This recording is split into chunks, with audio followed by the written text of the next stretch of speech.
Assalamualaikum warahmatullahi wabarakatuh.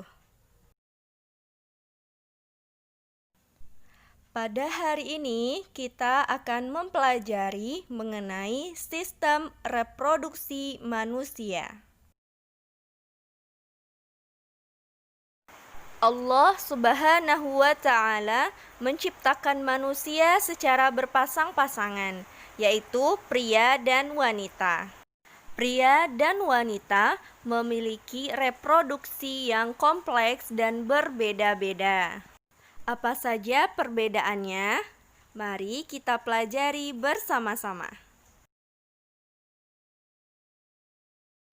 Materi pertama yang harus Antuna pelajari pada sistem reproduksi adalah mengenai pembelahan sel.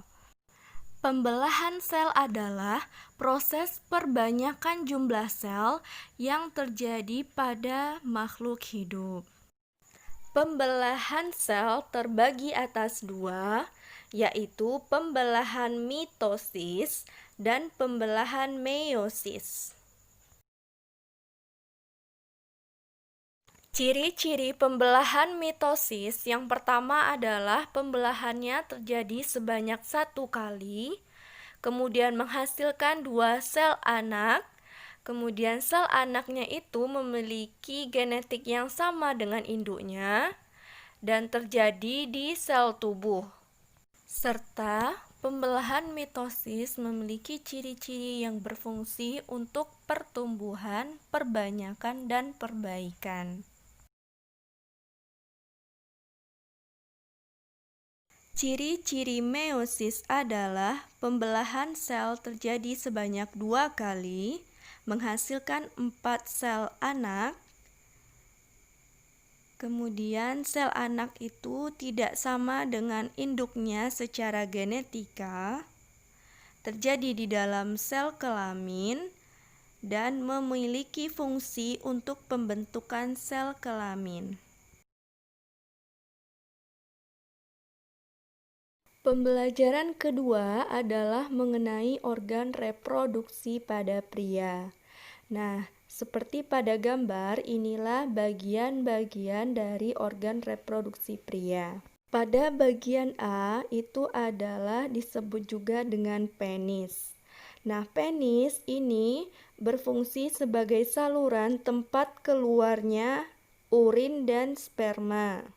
Pada bagian yang B itu adalah testis yang berfungsi sebagai tempat pembentukan sperma dan pembentukan hormon testosteron.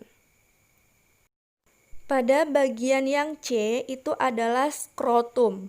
Skrotum itu berfungsi sebagai pembungkus testis dan menjaga suhu testis agar dapat menghasilkan sperma dengan baik. Kemudian pada bagian yang D itu adalah epididymis yang merupakan sebagai tempat untuk penyimpanan sperma sementara. Selanjutnya pada bagian E itu adalah saluran vas deferens.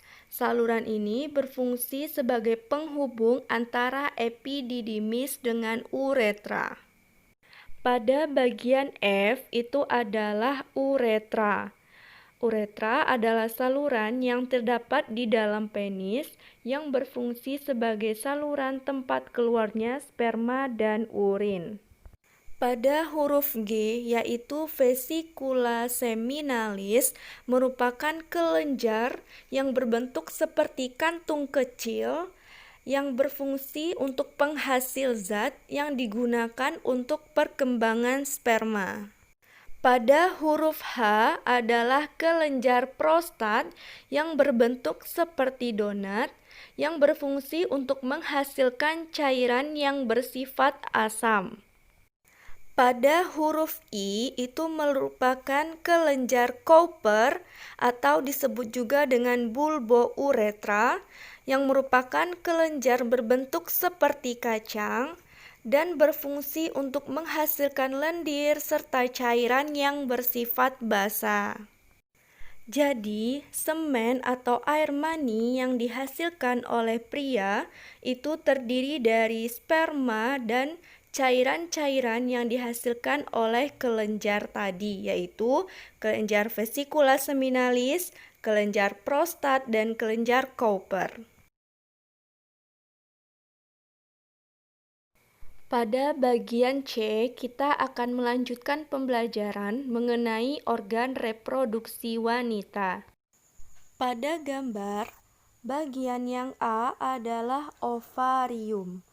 Ovarium itu terdiri dari dua buah, yaitu sebelah kiri dan kanan, yang bentuknya seperti telur, yang berfungsi untuk menghasilkan ovum atau sertelur, dan untuk menghasilkan hormon estrogen dan progesteron.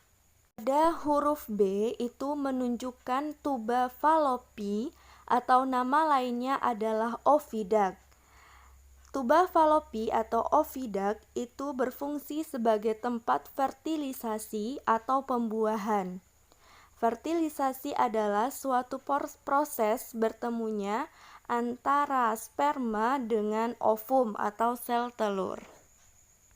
Pada bagian C adalah infundibulum. Infundibulum ini merupakan pangkal dari tuba Fallopi.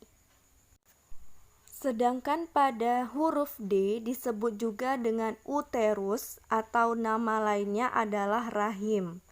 Uterus itu berfungsi sebagai tempat berkembangnya janin.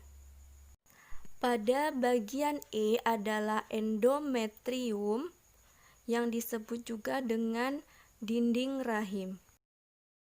Pada bagian F adalah vagina yang merupakan sebagai saluran penghubung antara kelamin dalam dan kelamin luar.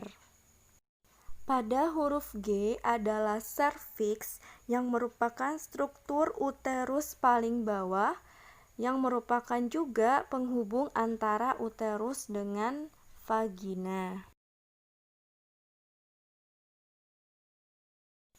Alhamdulillah, Masya Allah, barakallahu fikunna.